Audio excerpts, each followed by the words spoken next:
Bonjour bien-aimés dans le Seigneur, ici c'est votre frère Serge Bonpile. Je viens nous exhorter ce matin, après ce qui m'a été demandé. Je nous espère tous bien portants. Sans plus tarder, j'aimerais que nous puissions lire notre Bible dans Josué 1, le verset 8. Un passage que tous ici maîtrisons et connaissons. Mais ces derniers temps, Dieu était en train de m'interpeller, de me parler par rapport à cette séquence.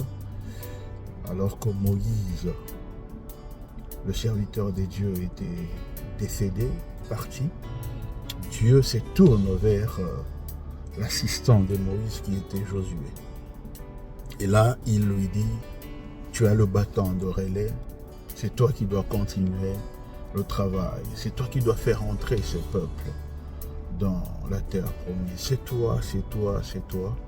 Et comme conseil, Dieu s'est mis à conseiller Josué, qui avait sur lui une lourde responsabilité, qui avait reçu une charge venant de l'Éternel, la charge de conduire les peuples de Dieu, la charge de conduire un peuple qui était mélangé, un peuple qui n'était pas facile à gérer, moins encore à diriger. Et Dieu, étant le Créateur, étant le Père, étant le grand berger, il donne le conseil à ces petits bergers qui étaient Josué. Il lui dit que ces livres de la loi ne s'éloignent point de ta bouche. J'aime la version Semeur dit que répète le parole de ces livres de la loi. Répète le parole de ces livres de la loi. Donc, que les paroles de ces livres ne s'éloignent point de ta bouche. C'est comme si Dieu disait à Josué, tu dois tellement maîtriser ces livres de la loi. Tu dois faire de ça une partie de toi. Tu dois répéter chaque fois les paroles de ces livres. Pourquoi? Parce qu'il y a de secrets dedans. Il y a de secrets. Alors, il dit ça, mais j'aime la séquence. Il dit, jour et nuit, tu dois apprendre à maîtriser, à répéter les paroles de ces livres de la loi. La nuit, c'est quand rien ne marche.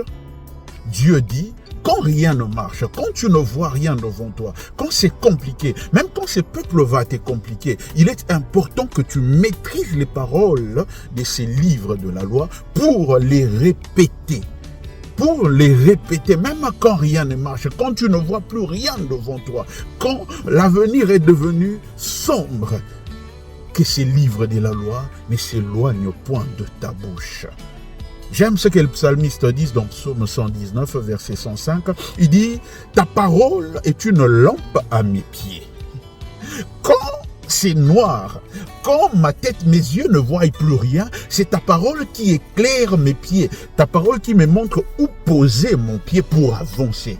Parce que quand l'avenir devient sombre, quand même l'avenir de ton église, l'avenir de ta famille, l'avenir de ton foyer, l'avenir de ton travail, quand c'est compliqué, quand il fait nuit dans ta vie, dans ton ministère, dans ta famille, dans ton foyer, dans ton travail, dans tes entreprises, il est important que tu comprennes une chose, que le problème de ta vie, l'obscurité du monde ne pourront jamais rendre ténébreuse la parole de Dieu.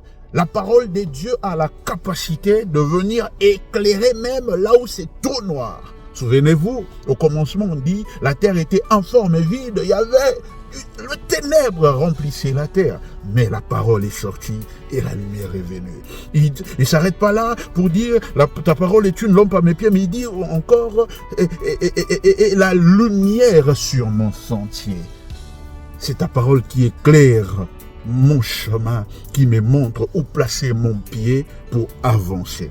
La parole de Dieu. Il dit la nuit, tu médites cette parole, même le jour quand tout va bien. au moment de fête, au moment où tout marche bien, il est important de comprendre que cette parole va t'aider à ne pas aller au-delà de la frontière, à ne pas t'égarer, à ne jamais te compromettre. J'aime, en fait, un homme de Dieu qui est Joseph.